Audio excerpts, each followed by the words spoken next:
Jadi selama 3 tahun di Bali ini baru tahun ini ngerasain tuh kosong sekali karena pandemi coronavirus ini. Terus selama ini orang-orang yang bekerja dalam sektor pariwisata benar-benar kosong dari terakhir bulan Januari kayaknya.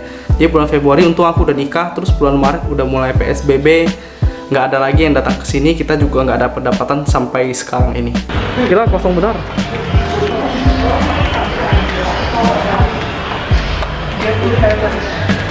Ini kayak mau reinkarnasi, Ses.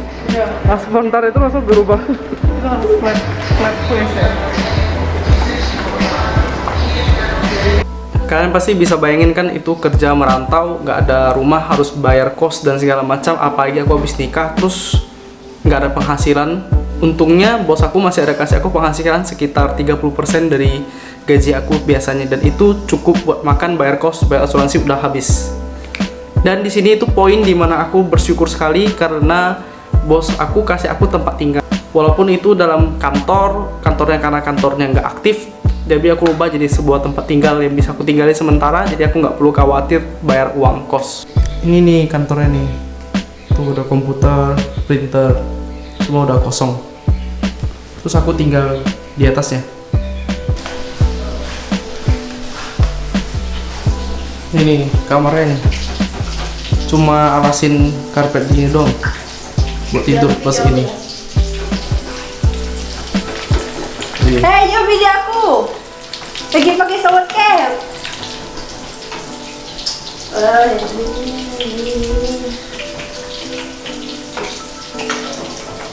Ini udah kita renovasi semuanya, jadi kamar-kamar, meja-meja udah kita pindahin.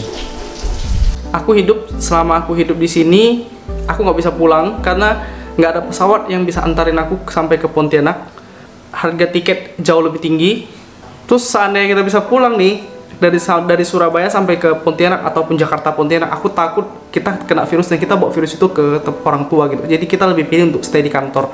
Nah, selama pandemi ini kita juga nggak tinggal diam. Soalnya pasti kita ada meningkatkan diri kita juga. Kita sia-sia dong, kita hidup masa untuk nunggu doang. Jadi apa yang aku lakukan itu meningkat produktivitas aku. Aku juga jualan makanan supaya bisa buat kegiatan uang sehari-hari gitu.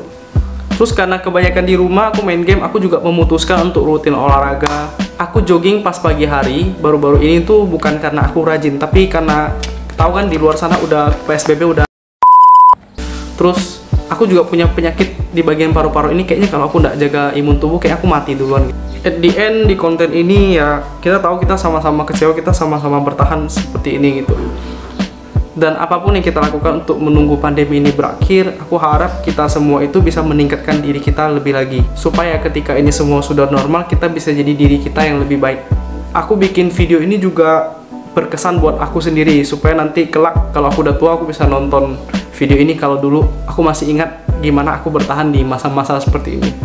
Thank you bagi yang udah mau dengerin aku curhat sampai sepanjang ini. Bye bye.